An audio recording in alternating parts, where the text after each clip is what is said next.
And this is in regard to US President Donald Trump, who is now saying that he's going to impose fairly substantial tariffs on semiconductors coming into the United States after previously threatening a 100% levy on the chips. Now, Donald Trump is going to be imposing those tariffs, and this is on semiconductor imports from companies not shifting their production to the United States. So this is, again, Donald Trump there hitting out with going back on that 100% claim that he'd made in the past. Vishal joining us. Vishal, not as high as being proposed earlier, but Donald Trump there threatening to impose a substantial amount here as well.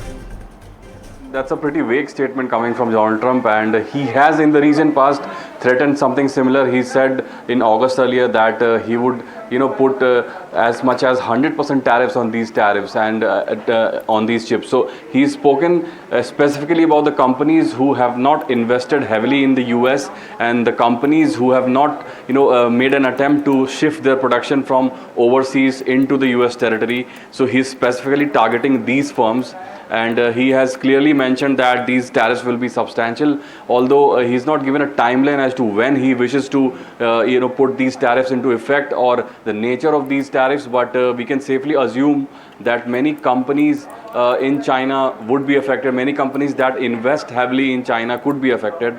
Companies such as NVIDIA, who have imported some high-end, exported some high-end chips to Chinese territory, and the companies have had to fight with the US administration to send these chips to China. So these companies could be affected.